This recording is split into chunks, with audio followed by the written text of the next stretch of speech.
안녕하세요. 이지선의 이지고의 임상심리학자 에스더 박사님을 모시고 마음에 대해서 알아보도록 하겠습니다. 첫 번째 시리즈로 사실 요즘 가장 흔하게 자주 듣는 말이 나 좀 우울해. 사실 근데 그 말조차 사실은 요즘에 막 이야기하기 시작해서 그걸 이게 우울증인지 슬픈 건지 잘 구분이 안 되는 상태로 사람들이 병을 키우기도 하고 좀 그랬던 것 같아요. 그래서 첫 번째 주제로 우울증에 대해서 얘기해 볼게요. 네. 캘리포니아주 임상심리학자 라이센스 보유하고 지금 운전 시작하겠습니다. 슬픈 감정과 우울증은 다를 것 같아요. 어떻게 다르죠? 흔히들 쉽게 하는 오해가 네. 우울증이 그냥 깊은 슬픔이라고 이해를 하시는데 슬프지 않고 우울증을 경험하시는 분들도 있어요. 감정 얘기를 좀 해보자면 네. 감정이라는 것이 어떤 사건이나 어떤 상황에 대한 반응으로 경험하게 되는 게 감정이거든요. 그러니까 예를 들어서 뭐 슬픔이든 분노든 기쁨이든 경험을 할 때 어떤 뭐 특정한 사건이 있을 수도 있고 그것을 생각하는 기억하는 것이 그 사건이 될 수도 있고 그래서 어떤 일에 대한 반사작용으로 반응으로 감정 반응을 하게 되는데 임상적인 우울증은 사실 특별한 이유 없이 깊은 우울감과 슬픔을 느낄 수도 있고요. 뭐를 특별히 기억하거나 어떤 사건을 경험하지 않고 그냥 어느 날부터 이유 없이 우울하고 내가 우울할 이유가 없고 맞아요. 이렇게 그 말을 슬플 진짜 이유. 많이 들었고 네. 저도 그런 것 같아요. 네. 그런 경험을 했을 때 네. 난 아무 일이 없는데 왜 이렇게 네. 다운되지? 네. 물에 젖은 종이처럼 침대에 딱 맞아요. 붙어서 일어날 네. 수가 없는 그런 경험을 저도 한 적이 네. 있어요. 쉽게 얘기를 하자면 그럼 보통의 우울증이 아닌 슬픈 감정은 그러면 다른 감정 반응을 일으키는 사건을 경험하면 기분이 바뀌는 걸 경험을 해요. 예를 들어 내가 지금 너무 슬퍼요. 네, 슬픈 일을 당했어요. 그래서 네. 슬퍼요. 그래도 친구가 나를 찾아오고 맛있는 것을 먹고 하면 기분이 전환이 되죠. 거기서의 감정은 다른 감정을 느끼게 되죠. 근데 이제 우울증은 그게 쉽지가 않아요. 흔히들 말씀하시는 게 나는 지금 슬프고 이렇게 무기력할 이유가 하나도 없는데 게으르다고 느끼시는 분들도 있고 그 감정 경험 자체에 대해서 어떤 죄책감? 내가 왜 이럴까? 맞아. 이렇게 자책하시는 경험을 많이 함께 하시게 돼요. 신앙이 있을수록 또 그 죄책감과 맞아요. 훨씬 네. 가깝게 막 네. 연결을 네. 하게 하는 것 같아요. 네. 그리고 아까 말씀드린 것처럼 우울증이 우울감 없이 경험하는 우울증도 있어요. 그래서 우울증이 정말 깊으면 슬픈 감정이 아니라 약간 감정의 진공 상태처럼 감정이 없는 우울감? 약간 네. 그런 상태로 가기도 하고 우울증 진단 체계를 보면 우울한 감정, 어떤 흥미를 상실하는 것. 그 요건이 필요해요. 그러니까 loss of interest. 그러니까 내가 즐거운 것을 해도 네. 즐겁지가 않은 거예요. 재미가 없고. 네. 그래서 좋은 감정을 상실하는 것만으로도 우울증 진단을 내릴 수 있어요. 물론 그것만은 아니고 또 어떤 게 그 진단의 조건이 되나요? 주의력 결핍, 집중하는 게 힘들고요. 죄책감. 근데 이 죄책감이라는 거는 어떤 특정한 사건에 대해서 인간이면 마땅히 느껴야 될 죄책감을 말하는 게 아니고요. 그냥 내가 잘못된 사람 같은 거예요. 근본적으로 어떤 깔려있는 죄책감 같은 걸 경험하기도 하고요. 자살 사고도 흔하게 경험하고 의욕을 상실하고요. 그리고 식욕의 차이도 있죠.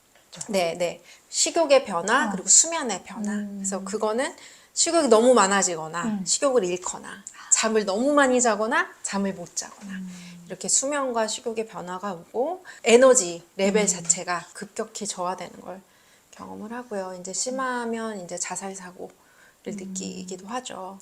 그래서 그 진단 체계 9개 중에 5개가 네. 맞고 그리고 그 중에 하나가 우울감 혹은 어떤 흥미의 상실. 필수 요건이 그 1번 네, 둘 중에 그거군요. 하나예요. 그러니까 우울감이 없이 그냥 뭘 해도 재미가 없는데 내가 별로 그렇게 슬프지는 않아. 그럼 우울증 생각을 안 하시는데 그게 우울증일 수도 있는 거죠. 보통 이런 상태가 얼마간 지속돼야 우울증이라고 진단하게 되나요? 진단을 할 때는 이런 기분이 없는 날보다 이런 기분을 느끼는 날이 더 많고 하루 중에 이런 증상을 느끼는 시간이 안 느끼는 시간보다 더 많을 때 그것이 2주 이상 지속되면 그거를 주요 우울 사파, 그거를 경험을 에피소드라고 얘기를 해요. 그래서 그것이 처음일 때 아니면 예전에도 그런 적이 있는데 다시 경험할 때 이 우울 사파의 어떤 진단 기준을 충족을 하면 그때는 임상적인 우울이라고 얘기를 하죠. 제일 궁금한 게 왜 생길까? 이게 되게 궁금해요. 왜 생길까? 지금 아무런 무슨 일이 없는데, 사건이 없는데 내가 왜 이런 무기력함을 느끼고 흥미를 잃었을까?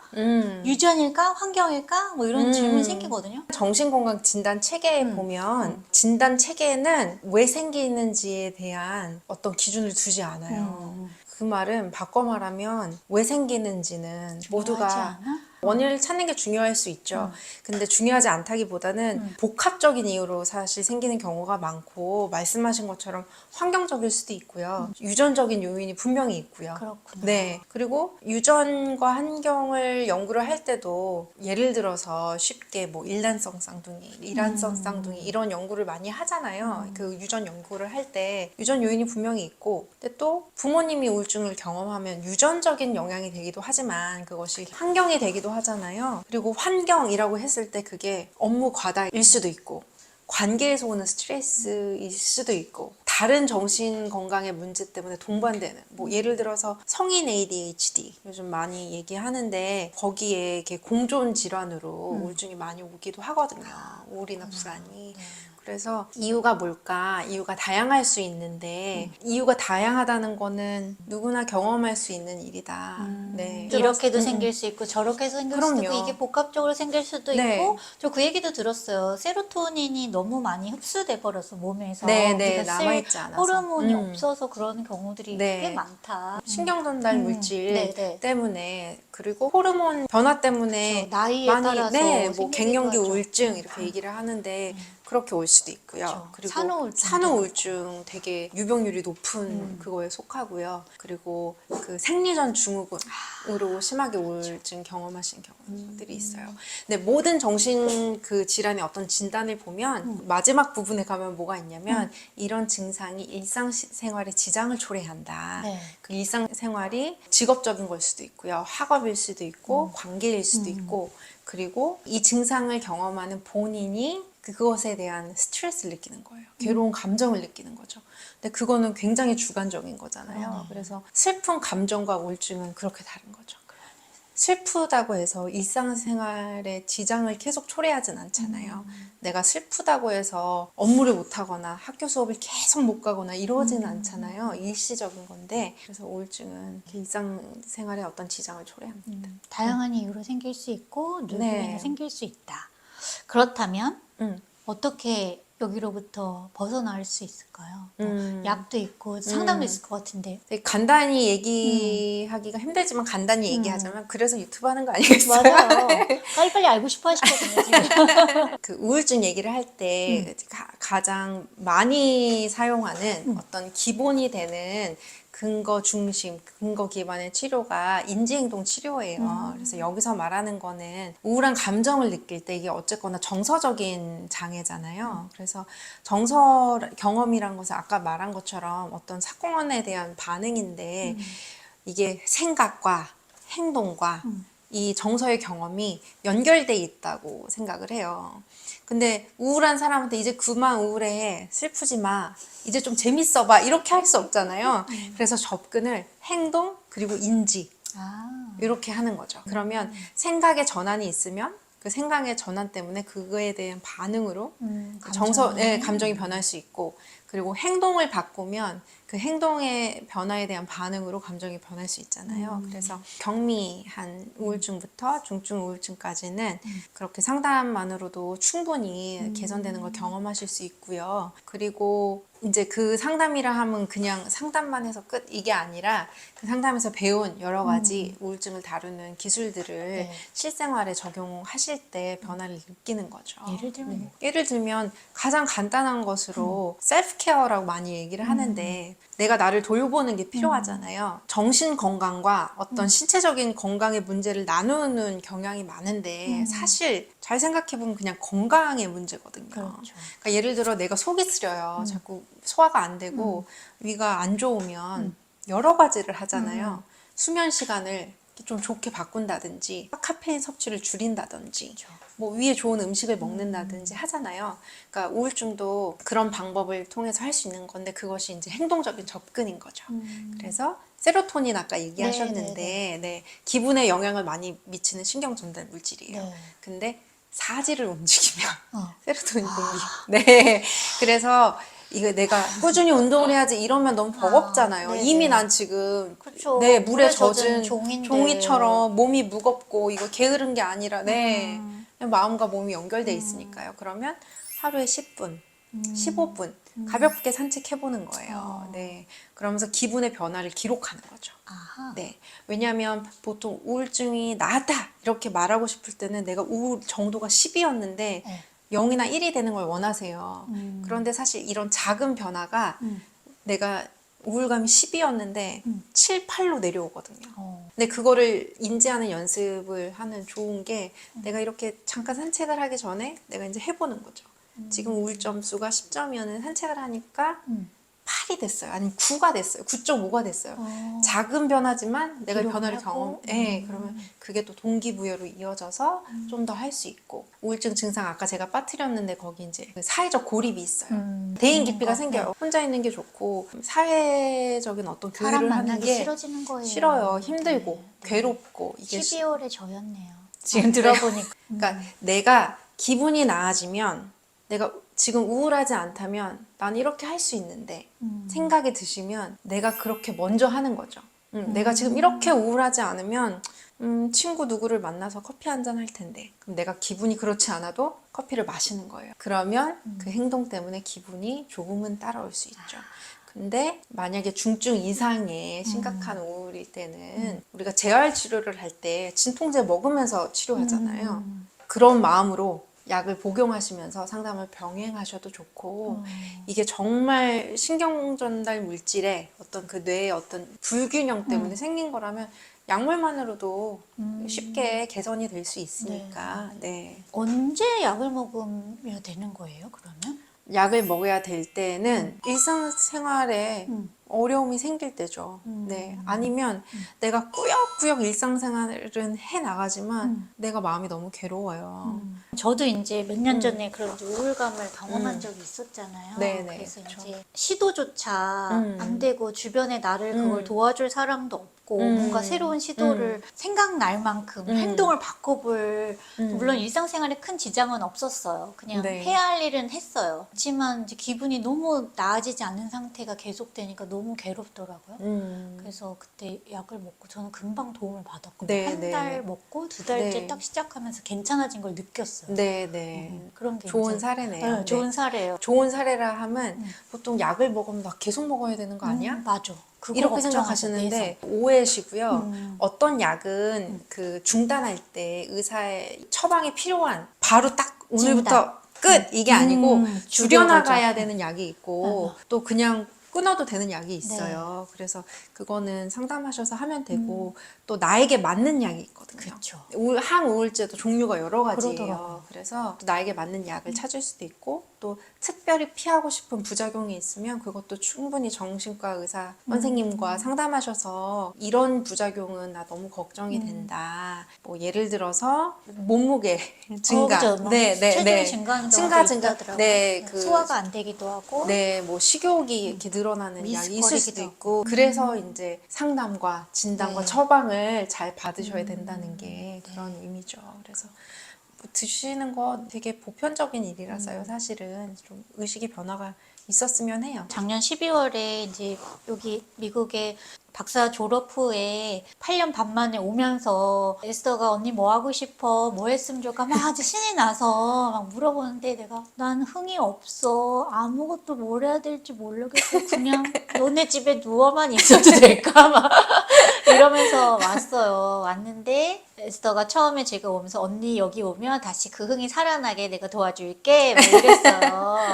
근데 진짜 그렇게 해서 가요. 네. 근데 보니까 환경의 변화가 있는 게 또 옆에 이렇게 도와줄 친구가 있고 기분을 같이 좀 이렇게 뭔가 시도를 해볼 수 있는 환경의 변화가 되게 중요하구나. 이런 네, 기분 네. 전환에 있어서 네. 여행이라는 제가 특별한 상황을 네. 맞이했지만 사실 초반에는 와서도 막 사람들 만나면 좋지만 막 의욕이 생기진 않았었거든요. 근데 지금 네. 이렇게 유튜브도 찍겠다고 앉아있고 대단한 변화입니다. 네, 그 네. 부분 좀 얘기해 주세요. 예를 들어서 이게 이유 없이 생긴 우울이 아니라 이유가 너무 명확하게 네. 예를 들어 연인과 헤어진다든지 사랑하는 사람이 세상을 떠났든지. 떠나서 깊은 상실을 느낀다든지 직장을 잃었다든지 어떤 재정적인 경제적인 문제로 경제난으로 너무 마음이 괴롭다든지 그래서 오는 우울증도 있거든요. 아까 말씀드린 것처럼 왜 생겼나가 아니라 이런 증상들이 있으면 그냥 우울증이라고 얘기를 하는데 네. 그런 경우에 사실은 환경이 내가 원하는 것들이 채워지면 이별의 아픔은 새로운 사랑은 사랑으로 사랑으로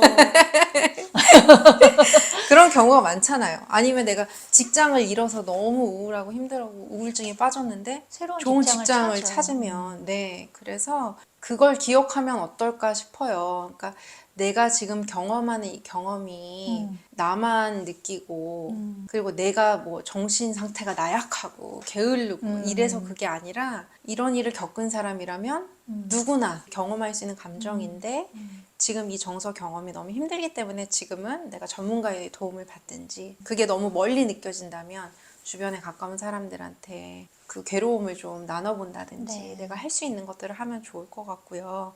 아까 이제 인지행동 치료 얘기를 잠깐 했는데 네. 어떤 사고의 패턴 때문에 우울증이 심해지기도 하고요. 우울하기 때문에 그 우울한 감정 때문에 생각에 다른 방향이 나가지 않을 때가 네, 있어요. 있어요. 충분히 그래요. 그러니까 내가 너무너무 인생에 소망도 없어 보이고 정말 무기력하고 정말 소망을 잃었을 그 그렇죠. 시점에는 무슨 생각을 해도 다 그렇게 보여요. 그래서 그런 생각의 패턴들이 뭐가 있는지를 사실 치료하면서 배우거든요. 핵심 신념이 뭔지 그런 네, 거죠. 맞아요. 핵심 신념이 뭔지 그리고 그 인지행동 치료에서는 그 핵심 신념이 나에 대한 핵심 신념 그리고 세상과 다른 어떤 다른 이들에 대한 신념 그리고 미래에 대한 신념이 굉장히 부정적으로 가 있을 때 이게 우울증의 큰 원인이 된다. 그렇구나. 아니면 우울증이 지속되는 원인이 된다. 이렇게 얘기를 하기 때문에 그 신념을 반대로 바꾸는 작업이 아니라 균형 있는 시각으로 바꿔주는 작업을 치료할 때 해요. 그래서 예를 들어 나는 쓸모없는 인간이야. 나는 난 뭘 해도 아무짝에 안 돼. 쓸모없어. 난 뭘 해도 안 돼. 난 뭘 해도 안 되는 미래에 대한 핵심 신념이 이미 그렇구나. 부정적인 거예요. 그렇죠? 내가 뭘 해도 내 미래는 아무래. 안 될 거야. 이 세상에 나를 알아주는 사람은 아무도 없어. 다른 사람의 타인과 세상에 대한 그렇구나. 신념이죠. 네. 그리고 나는 쓸모없는 인간이야. 가치 없는 사람이야. 이건 나에 대한 신념이죠. 이 삼박자가 부정적으로 갈 때 이제 우울증이 생기는데 나는 쓸모없는 사람이야 라고 느끼는 사람한테 아니야 너 쓸모 있어. 이러면 사실 반작용이 들려. 생겨가지고 안 들려요. 넌 날 몰라. 그러면 인지행동 치료할 때는 이렇게 얘기하는 건지 그 사고는 이름 붙이기, 레이블링이라고 해요. 네네네. I am 뭐 이렇게 네, 단정 짓는 거죠. 나를 그냥 어떤 한 가지로 이렇게 낙인을 찍어가지고 레이블링을 하는 거예요. 근데 또 그렇게 생각하는 어떤 이유들이 있거든요. 그렇죠. 그래서 그걸 먼저 나름의 인정을 증거를 해요. 모으죠. 그 모으죠. 사람이. 증거 수집을 하죠. 내가 쓸모없는 인간이란 증거. 이것도 많다가 이것 때문에. 근데 반대되는 증거도 들여다보는 거예요. 그래서 반대되는 증거도 써보는 거예요.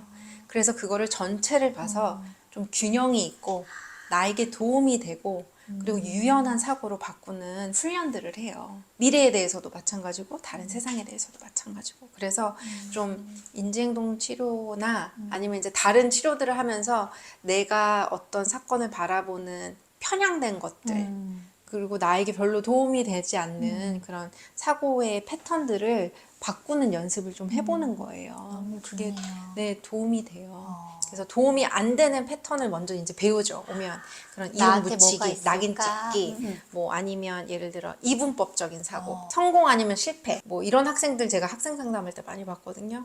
A 아니면 fail인 거예요. 그러면 이렇게 이 생각이 강한 친구들은 한 과목이 B 플러스가 나왔어요. 이제 생각이 재난화가 돼요.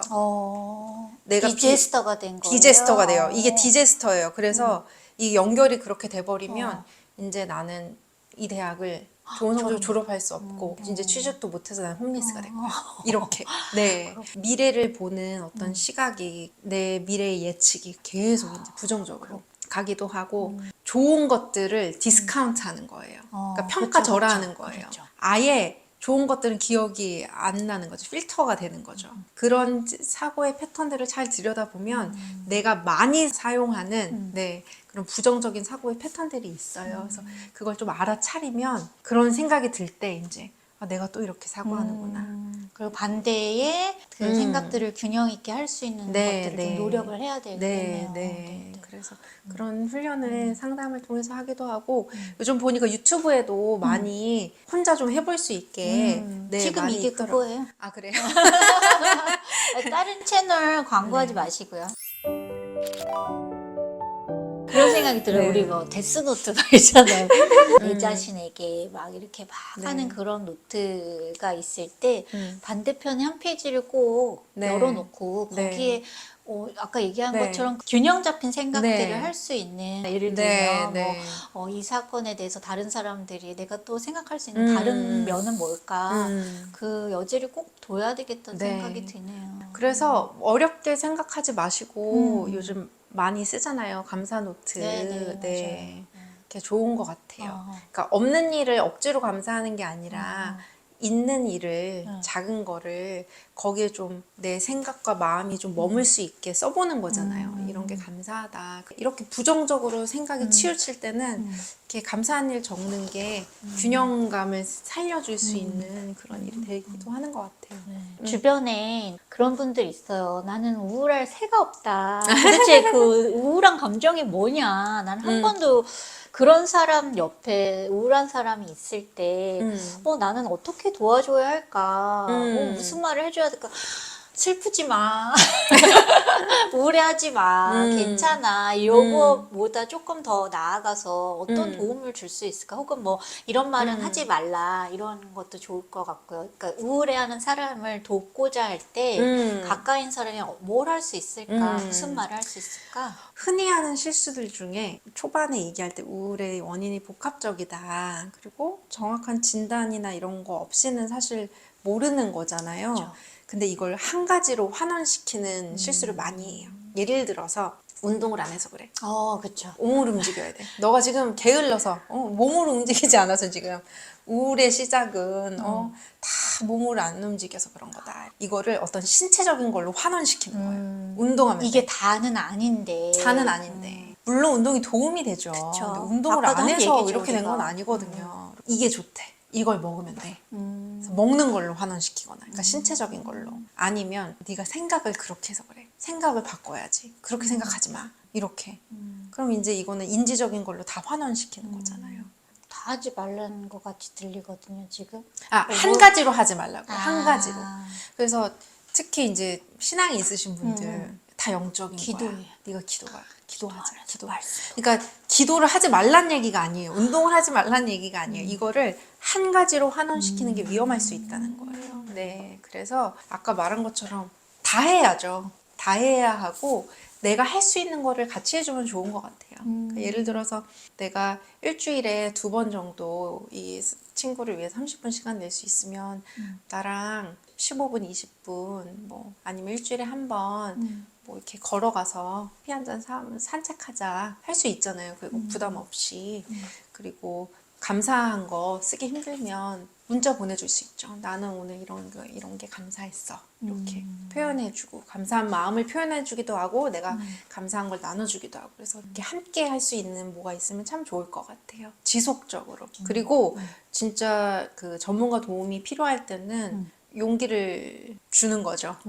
상담을 네, 받으러 가볼 수 받아보자. 있게. 한국도 그럴 거예요. 사실 컨설테이션, 그러니까 상담을 이제 동의하고 이러면서 약속을 잡고 이렇게 진단을 해보고 하기 전에 그냥 문의 전화하고 네. 그렇게 상담하는 건 무료로 제공해 드리거든요. 네네. 그래서 충분히 그렇게 해보실 수 있잖아요.